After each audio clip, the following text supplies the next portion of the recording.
Welcome back. Joining us now is our Mayor, Bob Parker, who's just checking his technology. Yeah, it's good to see you can use that, because I can't. Well, look, the reason I'm checking it, Megan, is that I'm getting updates on the weather conditions from our Civil Defence emergency management people, and they're saying, well, there's been no significant problems for the city overnight. Gutter clearance and drain clearance is going well, but we are expecting some sou'westers and some more heavy rain. So at the moment, the city has got off pretty lightly. We're looking pretty good in these parts, aren't we? We are looking good, but you've got to think about the folk down in Timaru, South Canterbury. Yes. There's a lot of rain there. Although so far it's not been as bad as people were anticipating it could be, but we're only about halfway, maybe a third of the way through the predicted event. So there's still a little bit worse to come. Well, yeah, more rain to come. They're saying that the rivers, the main rivers, running about 2/3 of where they could be. So there's plenty of capacity in there yet. So hopefully we get through this, get the water we need, which the farmers desperately need. Exactly. Hold on to that. And we don't get the downside. We just got to keep our fingers crossed, because this is Mother Nature. I know. And mercy. yeah, exactly. Now we're going to talk about the bus priorities working, because you've had some good feedback and some statistics now, which is really good, particularly for the ones down Papanui Road. Yes, well, there's a lot of evidence around the country and around the world to say that these bus lanes really do work, but we wanted to prove it locally, so we carried out surveys prior to the bus lanes going in, and we've had now, I think, about 3 surveys on Papanui Road since the bus lanes have gone in. There's a huge leap in the number of people using the buses, up 22%. I think even this month, up on last month, another 4%. So what that tells us is people are responding positively to the fact that you've got a bus that is going to be able to run swiftly. We're saving minutes over that same journey in a car now, and that's great for public transport, and that can arrive on time. That's really important. You don't, especially if you get inclement weather, you don't want to have to go down there and wait for a bus that never comes. So that's right. On time and running swiftly, and that's exactly what's happening now in Papanui Road, and the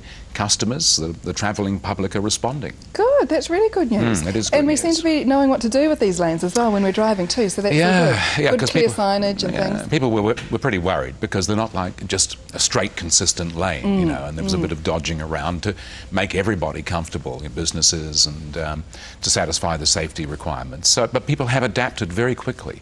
And I think they can see the common sense in the system. It's good. Some things take time, but that's really good news. Yeah, Fantastic it takes time, but it is working. And public transport is essential for the future of the city. We can't solve the traffic problems in Christchurch just by building roads. We are going to be building, we are starting already a new southern motorway. It's under construction. There's a northern arterial and a big western bypass. But beyond that, really it's up to more efficiencies within the existing system.